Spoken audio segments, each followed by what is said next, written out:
Hi, I'm just walking out here up to Trivon, up Holmenkollen, here in Oslo, and I had four cyclists ride by me, and I realized that they represented different phases of life, and I just wanted to share with you the story of each one of them, and then see if we can reflect and see ourselves in those cyclists.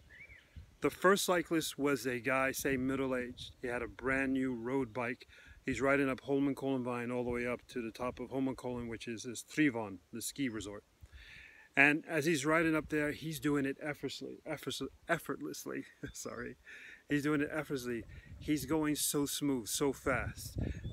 Very little sweat off his head, and I mean, he's going at a tempo. He looks like Chris Fromm, really. I was massively impressed how beautiful it was to watch this guy go up. The second cyclist was a weekend warrior, a middle-aged guy, kind of a pot belly. His bike was new, but not the newest year model, if you know what I mean. So it was sort of new a couple of years ago. It had all the best components, but it wasn't new. And he was going up that mountain. He's gonna make it, you know, but he was sweating like a pig, not going very fast, but he's doing what he can. Cyclist number 3 was this young kid.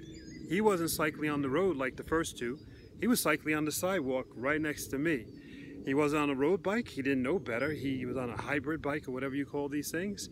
And as he rode by me, he smiled. He was having a wonderful time. And he actually caught up to cyclist number 2 and kept on going. The last cyclist was a woman. I heard her coming way before she came up to me, because her bike was making so much noise. It was creaking, it was and she, I could hear her grunting, really working hard. And as she passed me, I looked at her, and she was just grinding her teeth. Her bike had more rust than metal. The chain was pure rust. It was creaking and cracking, and this woman was grinding those pedals, and she was also gonna make it. So I'm wondering, and it hit me right then and there. I don't know why. That's us, isn't it? Are we the first guy? The guy who's put in the time and the work so that when we actually have to do what we need to do, it's effortless. People who are watching us are either happy for us, or they're saying, oh, he probably cheated. He probably has taken steroids. Or in real life and business, it's he probably cheated his way to that success, or something like that. Are you that cyclist? Are you the person who's happy for other people when they're successful? Or are you the person who makes excuses and said that you're envious? Actually, that's where it all comes from, right? Envy. That person achieved their success through some negative means.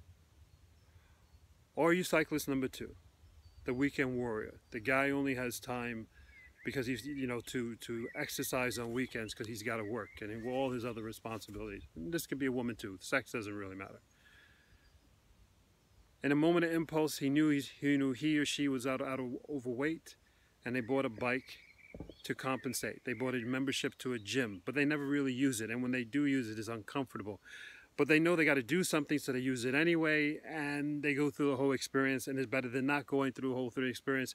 But it doesn't really help because the gut is still there, the thick thighs are there, blah, blah, blah, blah, blah. Or are you number 3? Are you that young kid who doesn't care?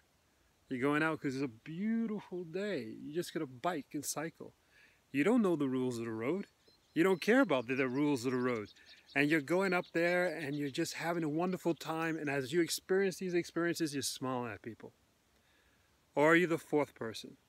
Are you this woman who's a grinder? She was in the house. She probably said, you know what? I'm probably going to meet some friends at the top of the mountain. It's quicker if I take my bike. Let me just get out there and bike. She doesn't know that she's supposed to have a road bike. Matter of fact, she just says it's a bike.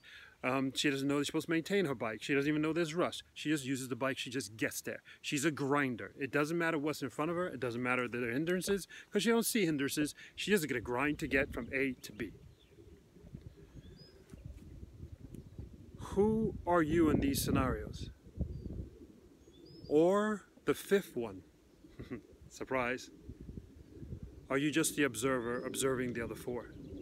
Observing the cyclists, observing people doing things, and you're just the 5th one who's just criticizing and watching?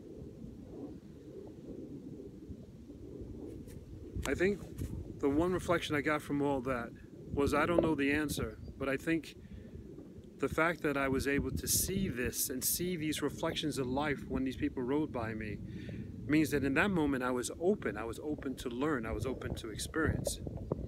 But the one thing I found most interesting was, of those 4 people that went by me, only the young kid smiled.